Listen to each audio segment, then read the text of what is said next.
सत श्री अकाल, सत श्री अकाल। भाई खालसा फतेह, जय भीम जय संविधान। आज हम कलेक्टर साहब को निवेदन देने आए थे। जो हजूर साहब नांदेड़ में जो घटना घड़ी है, इंदर सिंह बावरी, उनको गैंग वॉर हुआ उनके साथ, केबी गैंग बोल के उनको धारदार शस्त्रों से हत्या की गई है उनकी। और कलेक्टर साहब को ये निवेदन देने आए थे कि कड़ी से कड़ी कार्रवाई की जाए। और जो केबी गैंग है वो गैंग वॉर करती है और खंडनी लेके उनका हत्या की गई है। और यही बोलने आए थे हम। अधिकारी ने क्या आश्वासन दिया? अधिकारी ने हमको, हमारे पीछे है अधिकारी, उन्होंने बोला चलो कोई बात नहीं है, बोले कर लेंगे, बोले चल चलो धन्यवाद। आज या ठिकाणी महाराष्ट्र शिकलकरी संघ संघटनेच्या वतीने कलेक्टर महोदय यांना निवेदन देण्यासाठी सर्व शिकलकरी समाजाच्या वतीने या ठिकाणी आम्ही आलो होतो।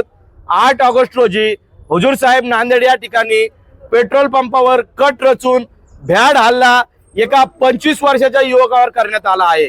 आज देशामध्ये भयान परिस्थिती निर्माण झालेली आहे। खुलेआम कोणी कुणालाही मारून टाकत आहे। कुठलाही पोलीस प्रशासनाचा धाक इथल्या गँग वॉरला, गँगस्टरला, गुन्हेगारांना राहिलेला नाहीये। खुलेआमपणे सर्रासपणे आज या ठिकाणी दिन दहाडे उघडपणे चाकू शस्त्र हल्ला होत आहे। आज त्याच माध्यमातून कलेक्टर साहेबांना आम्ही निवेदन देण्यासाठी आलो होतो। निवेदन घ्यायचं लांब राहिलं, मागणी लांब राहिली, परंतु तुमचं निवेदन काय आहे ते द्या, फोटो काढून चालले जा। आम्ही फोटो काढायसाठी, निवेदन देण्यासाठी नाही आलेलो। आज संवेदनशील प्रश्न या राज्यामध्ये उभा राहिलेला आहे आणि त्या प्रश्नावर काम झालं पाहिजे यासाठी शिकलकरी समाजाच्या वतीने आम्ही या ठिकाणी आलो होतो। त्यांना चांगलं आम्ही सुनावलेलं आहे। जे घटना 8 ऑगस्टला नांदेड, हुजूर साहेब नांदेड या ठिकाणी झाली होती, त्या सर्व आरोपींना, म्हणजे ती गँग आहे, गँग सर्व नांदेडला परिचित आहे।